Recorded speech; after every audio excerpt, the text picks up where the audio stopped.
Primero notarán ustedes que con el ser humano llega la corrupción, es una característica humana. Mientras la Tierra esté habitada por seres humanos, habrá corrupción. La tarea no es eliminar la corrupción, sino reducir y sancionarla, imponiendo principios y valores que hacen que la sociedad pueda desenvolverse con normalidad. Esos principios y valores son la libertad, el respeto al derecho de los demás, la propiedad privada, el respeto a los derechos humanos, el ejercicio de las posibilidades de desarrollo y de emprendimiento que tiene el ser humano, que solo pueden estar limitadas por el entorno en el cual eso funciona, y eso en nuestro tiempo se llama democracia. En el siglo XXI, las Américas tienen dos grupos, hay dos Américas, una la democrática, que en la última década del siglo pasado era la mayoría. Cuando se celebra la primera cumbre de las Américas el año 1994 aquí en Miami, de todos los países de las Américas solamente Cuba era dictadura y el resto eran democracias. En el siglo XXI, por el apoyo de Chávez a la reaparición y a la recuperación de la dictadura cubana se ha expandido y el castrismo del siglo XX se ha vuelto castrochavismo en el siglo XXI y hay 4 dictaduras. Cuba, Venezuela, Bolivia y Nicaragua, 2 gobiernos paradictatoriales, casi 3, la Argentina de Fernández Kirchner y el México de López Obrador, y Petro con Colombia haciendo un gran esfuerzo para incorporarse a ese grupo. Pero el eje de confrontación de dictadura y democracia tiene una cuestión central, y es que las dictaduras son crimen organizado y la democracia son política, que es el objeto de nuestra conferencia de hoy día, de nuestro foro. Las dictaduras cometen todos los días delitos para mantenerse en el poder. Delitos que van desde la violación de la libertad, presos políticos, persecución, falsificaciones, tortura, manipulación de jueces, sentencias fraguadas, negociación e intercambio de esos presos y de esa gente a la que oprimen. Miren Cuba, Venezuela, Bolivia y Nicaragua, eso es lo que pasa.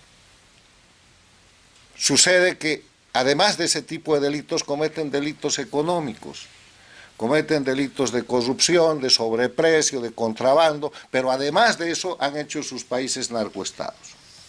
Entonces aquí no se trata de decir hay que combatir el narcotráfico, porque el narcotráfico hoy día está siendo operado y el crimen organizado está operando delitos como el tráfico de personas, como las migraciones forzadas, como delitos de lesa humanidad desde el poder político.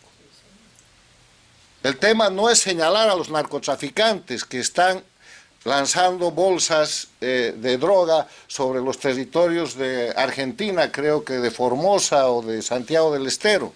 Además de eso, hay que señalar a los que están encubriendo y beneficiándose de ese dinero ejerciendo el poder político. Y son claros. Son los Castro y los Díaz-Canel en Cuba, son los Chávez y Maduro y su grupo, que además están ya señalados por la justicia internacional. En Venezuela, Maduro es el jefe del cartel de los soles, tiene procesos judiciales en el marco de la Convención de Palermo y hay 15 millones de dólares por su captura. Y el gobierno argentino lo reconoce como jefe de Estado. Y los otros gobiernos también. Bolivia es un narcoestado, Evo Morales tiene una cantidad extraordinaria de delitos y ahí está en la impunidad, lo mismo que Nicaragua. Evo Morales ha montado una republiqueta de la cocaína, aumentando la producción de coca y de cocaína y vive en la impunidad y acaba de comprar un equipo de fútbol para ponerlo en las grandes ligas con el dinero de la droga. Ortega encubre con el dinero del lavado de droga todo un aparato de represión. O sea, yo quisiera que aquí aclaremos que no es un problema del delito, sino de los delincuentes que han tomado el poder político, que han cumplido el sueño de Pablo Escobar, que en la década del 80 desde Colombia planteó controlar senadores y diputados para dominar el poder político que los perseguía, ahora han dominado gobiernos enteros, y son las dictaduras de Cuba, de Venezuela, de Bolivia y de Nicaragua, y los gobiernos paradictatoriales de Fernández Kirchner, desde la Argentina, de López Obrador con sus abrazos y no balazos desde México, y el de Colombia, que se ha estrenado con Petro diciendo que la lucha contra el narcotráfico ha fracasado. O sea, estamos viendo gobernantes que reivindican el delito, protegen el delito, practican el delito y usan el resultado del delito para conspirar contra las democracias del resto de las Américas. Se trata entonces de que esta división de las dos Américas entre dictaduras y democracias es una división que tiene en su base la división entre la política y la delincuencia organizada. Porque algunas diferencias entre lo que es política. ¿Qué es la política? Aquí hay una política que es Patricia Bullrich, que de acuerdo a las últimas encuestas en la Argentina, es la política con el más alto ranking de imagen. Tiene 43.9% de imagen positiva frente a 21% de Rodríguez Larreta, o frente a 37,6% de Javier Milei, que es el segundo, o frente a 33,7% de Macri, que es el tercero. Son políticos porque la política tiene las siguientes características. Primero, es un servicio que está buscando un mandato. Las campañas son para pedirle al pueblo que voten por ti, y cuando votan por ti recibes un mandato que tienes que cumplir, no eres el dueño del poder, por lo tanto ese mandato es absolutamente temporal, que se tiene que cumplir respetando la ley, en eso consiste el Estado de Derecho, y que después de cumplir estás obligado a rendir cuentas. Eso es la política, y eso es la democracia. En la otra mano, si ustedes miran los regímenes que he mencionado, las dictaduras, están en la búsqueda de perpetuarse a toda costa indefinidamente en el poder, buscando y percibiendo y protegiendo beneficios ilícitos por cualquier mecanismo para tener impunidad. Impunidad, beneficios ilícitos, uso de la violencia y detentar indefinidamente el poder es la característica de las dictaduras. Y a esos dictadores que organizan grupos como el Grupo de Puebla, que no es otra cosa que la nueva cara del Foro de Sao Paulo para tratar de ganar vigencia en este momento, se los reconoce como políticos. Son grupos criminales. Si el Grupo de Puebla va a la Argentina a defender a la señora Kirchner, está realizando una operación de encubrimiento criminal y de intervención internacional, y hay que decirlo con claridad. Y en ese Grupo de Puebla hay varios expresidentes que hay que sacarlos de la escena de la política y ponerlos como servidores del crimen organizado transnacional, como la cantidad de expresidentes de América Latina, o que están presos o que no tienen visa para entrar a Estados Unidos por sus vínculos con el narcotráfico. Toda esta explicación simplemente para decir que la política está bajo ataque, porque con el dinero del narcotráfico se hacen campañas de asesinato de reputación de políticos que luchan contra el narcotráfico. Con el dinero del narcotráfico y el dinero de la corrupción se manejan campañas electorales indefinidas para que gente como López Obrador, después de 4 o 5 campañas, tome la presidencia, o como Petro. Miles de millones de dólares, cientos de millones de dólares, ¿de dónde salen?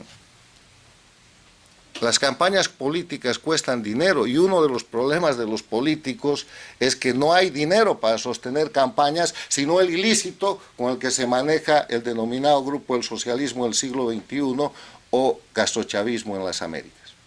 Yo concluyo estas reflexiones y estas ideas, que son nada más constatación de la realidad objetiva, diciéndoles que la tarea fundamental de los políticos, de la opinión pública, de los académicos y los pensadores es encaminar un gran esfuerzo para separar la política del crimen organizado, de la delincuencia.